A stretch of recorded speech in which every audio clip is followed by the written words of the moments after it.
Hello student, मैं रवि भैया जो आप लोगों के लिए 11 12 बीएससी एमएससी का मैथमेटिक्स का वीडियो अपलोड करते हैं। आज हम मैट्रिक्स जो टॉपिक चल रहा था बीएससी पार्ट 1 का उसमें हम लोग कर चुके थे कि एडजॉइंट कैसे निकालते हैं। एडजॉइंट निकालने के लिए शॉर्ट ट्रिक हम लोग देख चुके थे और माइनर और कोफैक्टर के थ्रू आप लोग तो 11 12 में तो बहुत अच्छे से सीख के आए होंगे, इतना तो जरूर है। उसी से रिलेटेड एक क्वेश्चन है, कहता है for a square matrix of order n. कोई भी स्क्वायर मैट्रिक्स अगर ऑर्डर एन का है तो देन प्रूव कर देना है A into adjoint A equal to determinant A equal to I n होता है। ये चीज आपके क्लास 11th में 12th में भी है, लेकिन वहाँ पर पूछा नहीं जाता है तो बहुत सारे टीचर इसको प्रूफ नहीं कराते हैं। लेकिन यहाँ पर आपको पूछा जाता है, जब बीएससी में बहुत बार ये सवाल आ चुका है। आप अपने प्रीवियस ईयर क्वेश्चन बैंक देखें। अच्छा, आप जो भी बच्चे यहाँ से वीडियो का देख के अपना तैयारी कर रहे हैं, आपको बता दें वीडियो जैसे ही आपका टोटल टॉपिक बीएससी का ये मैट्रिक्स का ख़त्म होगा, उसके बाद 5 साल का क्वेश्चन इसी ये जो आपका प्लेलिस्ट होगा, इसी प्लेलिस्ट में 5 साल का क्वेश्चन हर एक बार ऐड होते चले जाएगा। तो उम्मीद है ये मैट्रिक्स और सेट थ्योरी का बहुत जल्दी आपका सब चीज़ होने वाला है। तो चलते हैं हम लोग इसका प्रूफ पे बात करते हैं। अगर लेट पहले क्या बोला, कोई स्क्वायर मैट्रिक्स मान लीजिए, लेट ए इक्वल टू मान लेते हैं A I j n cross n B i square matrix. कोई स्क्वायर मैट्रिक्स बोला सर, स्क्वायर मैट्रिक्स मान लीजिए इतना of order n, of order n, इतना तो आप कर ही सकते हो। उसके बाद हम लोगों को क्या बोला गया, देन एट प्रूव दैट, ये करना we have to show that हमको क्या करना है, सो दैट कि ए इंटू अगर एडजॉइंट ए लें या एडजॉइंट ए इंटू ए लें तो हमको डिटर्मिनेंट ए इंटू का आई एन आना चाहिए। हमको यही शो करना है। तो इसको शो करने के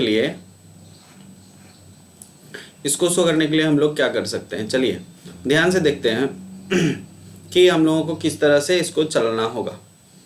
तो चलने के लिए हम लोगों को पहले तो जो दिया हुआ तो वो लिख लिए, और एडजॉइंट, अगर एडजॉइंट की कहानी बताएं तो क्या होता है, let A I J equal to, अगर मैट्रिक्स कोफैक्टर जो होता है वही हमारा क्या कहलाता है, एडजॉइंट कहलाता है ऑफ ए आई जे का।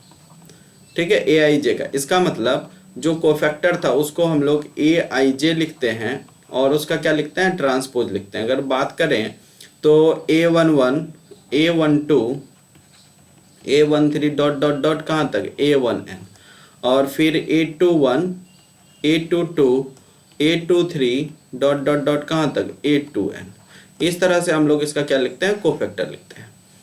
तो कोफैक्टर लिखने के लिए हम लोग चलते हैं फिर यहाँ से इस तरह से लेके AN1, यहाँ से AN2 AN3, तो यहाँ से क्या चलेगा ANN। तो ये मेरा क्या होता है, कोफैक्टर। और सभी जो AIJ है ये हमारा बिलोंग्स कहाँ से करता है, सेट ए से। अगर हमको इसका ट्रांसपोज लेते हैं तो यही ना मेरा एडजॉइंट कब निकलता है, जब कोई भी AIJ का लेके उसका कोफैक्टर उसका क्या ले लेते थे, ट्रांसपोज। तो वही तो मेरा एडजॉइंट निकलता था। इसको आप बारीकी से समझ रहे हो, मतलब इसका अगर हम इस टॉपिक का क्या ले लें, एडजॉइंट ले लें, तो हमको कैसा दिखेगा, ये इस तरह से दिखेगा, यहाँ से दिखेगा A11 जो था A12 A13 dot dot A1n, फिर A21 एडजॉइंट लेने आपको अच्छे से आता है, A22 A23 dot dot dot A2n, फिर A31 A32 dot dot dot A3n। इसी प्रकार जब AN1 का लीजिएगा लास्ट वाले रो का तो क्या मिलेगा, AN12 AN3 dot dot dot AN। यही मेरा एडजॉइंट हो गया। अब क्या बोला है आपको क्वेश्चन में कि आप इस दोनों को मल्टीप्लाई लीजिए। नो, हमको लेना है A इंटू एडजॉइंट A का मल्टीप्लाई। ए तो आपका कोई गिवन मैट्रिक्स है, गिवन मैट्रिक्स इसी का तो कोफैक्टर लिए हैं, तो A11 A12 कहाँ तक है, A1n, फिर A21 A22 dot dot dot कहाँ तक a to n। फिर यहाँ से कहाँ से an1 an2 डॉट डॉट कहाँ तक ann। इसी का हम लोग कोफैक्टर निकालें, उसी के साथ इसको मल्टीप्लाई करना है। सिंपल सी बात है। कोफैक्टर आपको पता है क्या निकाले अभी, a11 a12 कहाँ तक a1n तक, फिर a21 a22 लेके a2n तक। इस तरह से आपको आगे बढ़ना है। और यहाँ पर an1 an2 dot dot dot कहाँ तक ann तक गए थे। जब दोनों को मल्टीप्लाई कीजिएगा, और एक थ्योरम और पढ़ रखे थे, याद करिए कि अगर किसी भी रो का उसी के कोफैक्टर से मल्टीप्लाई करते हैं, किसी भी रो को अगर उसी के कोफैक्टर, किसी मैट्रिक्स का रो के उसी के कोफैक्टर से मल्टीप्लाई करते हैं, वो आपको डिटर्मिनेंट का वैल्यू देता है। और अगर फर्स्ट रो का उसके अनदर कोफैक्टर से मल्टीप्लाई करते हैं तो हमेशा आपको मिलेगा 0। तो इसका मतलब यहाँ से ये मिलने वाला है। ये भी आपको याद रहनी चाहिए। ये जब तक याद नहीं रहेगा तो नहीं चलेगा। तो फिर ये 0 0 डॉट डॉट डॉट ये हमको कहाँ पे मिलेगा n, तो ये मिलेगा डिटर्मिनेंट a। तो यहाँ से क्या कर लेंगे हम लोग, डिटर्मिनेंट a ले लेंगे कॉमन। जैसे ही डिटर्मिनेंट a कॉमन लेंगे तो हमारे पास अब बच गया इधर, यहाँ पर 1 0 0 0 0 1 0 डॉट डॉट डॉट, इधर 0 ही है, फिर 0 1 0 1 डॉट डॉट डॉट, फिर यहाँ से आपको 0 0 डॉट डॉट डॉट कहाँ तक 1। और ये एक्चुअल में आपका क्या है, n ऑर्डर का यूनिट मैट्रिक्स। और हमको प्रूफ भी यही करना था। ध्यान से देखिए, प्रूफ बहुत आसान है। हम लोग यहाँ क्या किए हैं, तो यहाँ लिख देंगे अगर सर समेशन aij, अगर उसी के aij से लेते हैं तो ये एक्चुअल में हमको डिटर्मिनेंट का वैल्यू देता है। अगर हम समेशन aij अगर aj के अगर दूसरे से लेते हैं तो वो हमेशा हमको उस डिटर्मिनेंट का क्या देगा, 0 देगा। अगर ये थ्योरम को समझ चुके हैं तो फिर से ध्यान से देखें, हम फिर से आपको समझाने का कोशिश करते हैं। और बहुत ही अच्छा थ्योरम है क्योंकि बार बार आता है एग्जाम में, बार बार आता है, तो इसलिए फिर से देखें। फोर कोई स्क्वायर मैट्रिक्स होगा, हम पहले मान लेंगे, और उसका एडजॉइंट मतलब होता है कोफैक्टर लिख के उसी का ट्रांसपोज लेना। तो कोफैक्टर को a1 से a1 2 3 से दर्शाते हैं, तो हम लोग दर्शा लेंगे।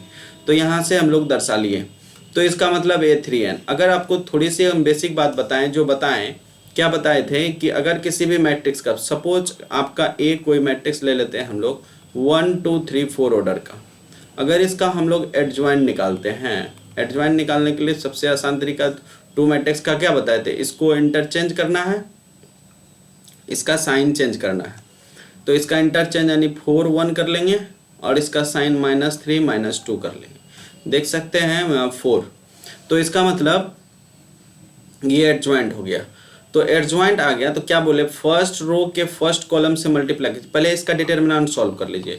ये कितना आएगा, 4 - 3 6, तो -2 देगा। हम क्या बताएं कि गिवन मैट्रिक्स को इससे मल्टीप्लाई करो, 1 3 2 4 मल्टीप्लाई करते हैं, 4 -2 -3 और 1। जब मल्टीप्लाई करने जाएंगे 1 × 4 -1 × 4 -6, तो क्या दिया गया, 4 -2 डिटर्मिनेंट का वैल्यू दिया। जब फर्स्ट रो के उसी के करस्पॉन्डिंग हम अगर एडजॉइंट से मल्टीप्लाई करते हैं, जब देखो इसी रो को अगर इससे करें सेकंड वाले से, तो आंसर 0 आना चाहिए, जो कि हम लोग थ्योरम में यूज किए। तो चलो मल्टीप्लाई करो, 1 × -2 और +2 × 1, तो -2 + 2 कितना आया, 0। जो कि हम यहाँ पर पूर्णतः रूप से यूज किए क्या, कि अगर मेरा फर्स्ट रो यहाँ जो है, फर्स्ट रो ये, इसको हम अगर फर्स्ट उसी के एडजॉइंट से मल्टीप्लाई करते हैं तो हमको डिटर्मिनेंट का वैल्यू आया, और बाकी जिसके दूसरे के साथ मल्टीप्लाई करेंगे तो 0 आएगा, जो कि हमने यहाँ पर आपको दिखाने का छोटा सा एग्जाम्पल लेके आपको दिखाया। तो इसलिए यहाँ से आपको ये थ्योरम समझ में आ गया होगा, और थ्योरम बहुत अच्छे से समझ में आ गया होगा। ठीक है, अगर थ्योरम में कहीं कोई दिक्कतें आ जाती है तो आप हमें ज़रूर कमेंट करें, फिर से हम आपको समझा देंगे।